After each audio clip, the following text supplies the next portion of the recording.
I don't know about you, but that looked like money. Hey, what's going on, everybody? Welcome back to the channel. Today's video is going to be kind of, hopefully, an informative one for you. I've had a few people reach out to me asking me about non-traditional vintage football cards, or as some people call them, oddball issues. And we're all familiar with Bowman and Leaf and Fleer and Fleer. Topps, Schickel. But there are some pretty cool vintage football miscellaneous cards out there that are kind of fun to collect. They're fun to look at, and some of them are pretty cool looking, and some are still pretty affordable actually. So we're gonna take a look at that here in a minute. I did want to mention that I'm only looking at like 10 of these quote unquote oddball sets. There are many more. You're not going to see the Lake to Lake Packers or the Admiral Rams or Bell Brand Rams or Sibler's Bakery or 46 Sears. Those are very obscure, very tough to get. They exist and they're definitely a miscellaneous item, but for this video, I wanted to focus on items that are a bit more attainable, and that's what we're going to do. So without further ado, let me switch my screen over. These are the 10 miscellaneous, I call them, football sets, vintage football sets to consider if you're looking to expand your collection. And I'll run through those really quick, and then we'll talk a little bit about each one. The first one's actually kind of one of those that I probably shouldn't have put on here because there's only 2 football cards in this set, the 1938 Dixie Lids. But one of the items is the first card, if you will, of Sammy Baugh, and then the other card is of Bronco Nagurski. So I included these because they're somewhat attainable and they're, to me, very important items. Next up, obviously, you're watching my channel. You know I love 48 to 52 exhibits. They made the list. 1950 Bread for Health. We'll talk a little bit about those as we go on, but these are really tough items, but they are out there. 52 Wheaties. It's not really a football set. It is a multi-sport set, but there are some affordable Hall of Famers in this set, including Otto Graham. 1959 through 1964 Cons. You have a pre-rookie card of Paul Warfield in 1964, along with the big names of like Unitas, Tittle, Jim Brown, etc. 1959 Bazooka is an amazing set, somewhat scarce, but the cards themselves are absolutely gorgeous. They are expensive, and they are popular. Next up, I have the 67 Milton Bradley, followed by the quote-unquote champion Cornflakes in 1968. We'll get into that again in a little bit. You've probably heard me talk about that one before. 1969 Eskimo Pie, and then the 71 Bazooka. Again, there are other sets to consider. There's Sunoco stamps, other regional issues, but these are the 10 that I felt were important and relatively easy to go get if you're looking for some. So starting with Dixie Lids, we've got, like I mentioned before, the Dixie Lids set of 38 was multi-sport and also had entertainment in it. And there were only 2 football players in it. Like I mentioned earlier, the Sammy Baugh and the Bronco Nagurski. I'll show you my Sammy Baugh at the end of the video as I run through some of these that I own. So yeah, not much more to say about that other than, again, this is Sammy Baugh's, what many consider to be his rookie card. It's not really a card, but it is a pretty popular item. And graded copies, there's not a lot of them. That's kind of misleading, though, because there are many collectors out there who collect ungraded copies, and those exist too. So if you look at the graded population on this, it's best to just double it and that's a pretty safe guesstimation for how many exist out there. 48 to 52 exhibits. I've done many videos on this set. I just love it.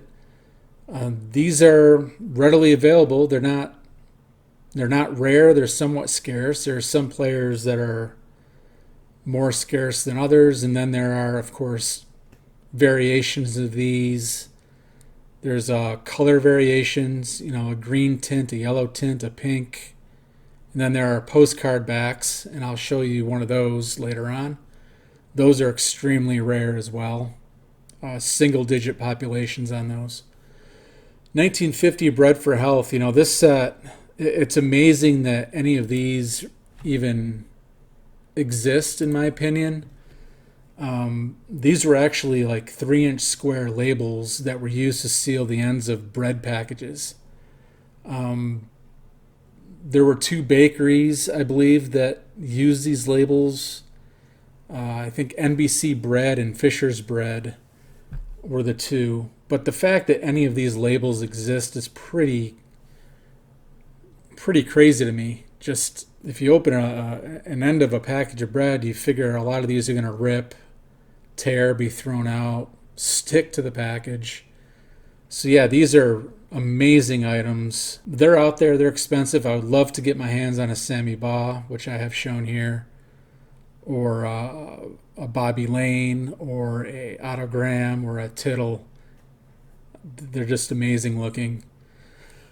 52 Wheaties, as I mentioned before, it's multi-sport. There are some Hall of Famers in this set. Autogram being the big guy. I think there were 60 cards total in the Wheaties set, but there were only 12 football players of those 60. Again, Autogram's got, I think, 2. He's got an inaction and a portrait. The same can be said of Tom Fears, another Hall of Famer that's part of the set. John Lujack, Doak Walker, Bob Waterfield. They all have 2 cards in the set, a portrait and an action card. So again, these aren't too expensive either, and they're pretty readily available on eBay. So, and I think they're kind of cool looking. They're hand cut. To me, as long as they're not beat up or cut with a coping saw, grades really don't matter to me on those. Next up, Conn's Wieners hot dogs made cards from 59 to 64.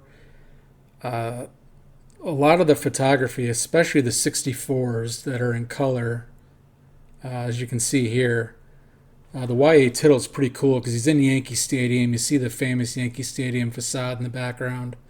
I love this image a lot, and the 64s just look great. They're a bit smaller than the predecessors from 59 to 63. And and one thing of note, the 1964 Cons has a pre-rookie card of Paul Warfield in the set. So if you're into that sort of thing, that's a pretty big card in 1964.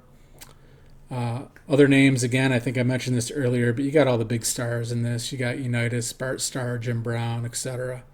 They're all in it. 1959 Bazooka. This is where prices get a little crazy. These are absolutely gorgeous items. They don't pop up for sale very often, and they are, to say they're expensive is a kind of an understatement. These were printed on the bottoms of Bazooka bubblegum boxes, and there's at least 1 player from each of the 12 teams. But there are some big names in this set, Jim Brown, Frank Gifford, Lou Groza, Bobby Lane, Ollie Matson, Joe Perry, Y.A. Tittle, John Unitas. It's an incredible set, and the Brown and the Unitas go for pretty good money. But they're absolutely beautiful. Next up, 67 Milton Bradley. I did a video on this not too long ago, but I wanted to mention it again. I guess I should have mentioned that this was multi-sport as well. These actually came out, I think, in 68 because as I showed in the video talking about these, you can see the 68 Topps baseball card border on the top border of the Joe Namath from this set. So not exactly easy to find, but not hard to find. And the one problem I have with this set when it comes to football is that the Milton Bradley looks just like the 67 Topps football. The only way to really tell the difference is the back colors are a little different, and the only way you can tell is side by side, really. And then, as I mentioned before, you can kind of see the border of a 68 Topps baseball card design on the top border of the Joe Namath. So, yeah, again, another little set that was put out. They're labeled 1967, but I'm pretty sure they were released after that. Next up, this set just ticks me off because PSA labels these as Champion cornflakes, and they are most certainly not. There is no evidence whatsoever that Kellogg's Cornflakes Champion, there's no affiliation with them making cards ever. What there is evidence of, and there's a lot of it, all you need is about 20 minutes on the internet, and you can find that Coleco partnered with Sports Illustrated, and they made a game that had a flimsy insert in it of all these players. So picture like a flimsy photo stock, I guess. And they were on a sheet, and it was part of a game. And the images were those of Sports Illustrated posters. The imagery is amazing. I do want to point that out, but if you're buying these, just beware that these are not what PSA says they are. These are not cornflakes issues. These are completely different. More times than not, what you're going to see slabbed are the cutout image pasted onto a piece of cardboard and then cut to the shape of a card, and then it gets thrown into a slab and called something it's not. There are also tabbed versions where you would pull these apart and you can still see the tabs on these. But again, just beware, these are not a Champion Cornflakes issue. This is a Coleco issue. The other thing that this likely could be is the picture on the outside of a poster container showing what the poster looks like. And again, these are cut, put onto a piece of cardboard, and passed off as a card. They are most certainly not that. Reach out to me if you have questions on this set in particular, because this one, PSA just makes me mad. They keep slabbing these up as Champion cornflakes, and they are not. There's no evidence, zero, that there was ever such a thing manufactured, created, distributed. So enough of that. We'll move on to 69 Eskimo Pie. This sort of suffers from the same thing that the Champion cornflakes do, in that there are two different versions of this. There are versions that are cut from the Eskimo Pie box, and then there are versions that came in sticker form that came on a greenish back sheet, and you'd peel the sticker off. I think what's happening with those is those are being or were peeled off the sheet, stuck on the cardboard, and then cut, and are passed off as being cut from the box. I think this is just an opinion. I think one easy tell on which ones are stickers and which ones are not. I think the sticker ones are the ones that are kind of cut round on the corners, because that's where the perforation line was on the box. And those are the ones that, and the stickers are round. So I think the ones that are cut kind of round might be the stickers. The only other way to really tell is to buy them raw and then just put it under a loop and look under some magnification to see if you can see the sticker peeling away from the box, like I can here. This is my Bob Greasy that I'm almost positive is a sticker that was just stuck onto a piece of cardboard. Lastly, I chose 71 Bazooka because to me this is a pretty underrated set in that there's not a whole lot out there, and many of them, including the Joe Namath pictured here, many of them will have tape on the front because of the way the boxes were sealed. The tape would go over the card. The Namath suffers from this quite frequently. Again, these are pretty low pop. They're not nearly as nice as the 59 bazookas, but they are it is a pretty tricky set to put together, much like the 69 Eskimo Pie set is. You can find boxes, uncut boxes on eBay quite frequently. But this set, it's a 36 card set, and they were printed 3 per box bottom. They were on the bottom of Bazooka bubblegum boxes, and you would hand cut those off. So that's what I came up with this sort of video idea. You know, we tend to focus on the mainstream sets, but there are vintage football sets out there that fall under the non-mainstream / oddball / miscellaneous, whatever you want to call it. And I just wanted to kind of take a look at some of those today. And while there aren't nearly as many as baseball has, these are 10, and there's probably 10 more I could have added to this, but I want to keep the video somewhat tolerable for everybody. And I figured these 10 were a good place to start. Having said all that, let's take a look at some of what I have. And we're going to start with nothing, apparently. No, let me pull a card out here. So this is my 38 Baugh Dixie lids. These came on Dixie Lids ice cream. They're the top cover, and you would pull them off. And again, it's amazing that any of these survived, but they did. And as I said, Sammy Baugh and Bronco Nagurski are the only 2 football players in this set.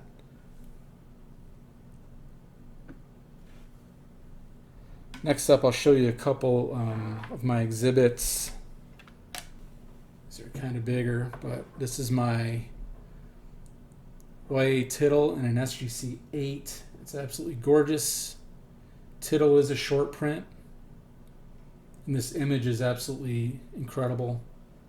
This is from 1950, so it's not a pre-rookie card or anything. But it is a short print. It is a very high-graded one, too. And YA Tittle is one of my favorite vintage guys to collect. And then I mentioned earlier that I would show a postcard back version. And that's what I've got here. So the front looks the same as all the other ones do. But the back has a postcard. These are extremely rare. This is what I would consider a rare item. You never find these for sale, like, ever. And the story behind me getting this one was the auction house who had it listed didn't really talk about the fact that it was a postcard back, and I don't think many people knew. So I got this in what I think was a really good deal. It wasn't cheap, but I think it should have gone for more. All right, let's get back to some other items. This is the cons, the 64 cons. So you can see the size of that compared to a card. Same height, just a little bit wider. And the photography is, like I mentioned, superb on a lot of these. And sometimes you'll see these, and you can't really see it on this one, but on some poorer condition ones, you can still see where the hot dogs touch the cardboard. There'll be stains from the hot dogs on there, which my wife thinks is pretty gross. I think it's kind of cool. To each their own, I guess. Here's the Milton Bradley Joe Namath. And right up here is where the 68 Topps card would have been on the sheet. But that and the this is more of a gold color back or a yellow color back, and 67 tops is more gold. It's really hard to tell the difference unless you put them side by side. And here is a 68 Nada cornflakes. Come on, PSA. I mean, this is a new grade too, and they're still doing this crap.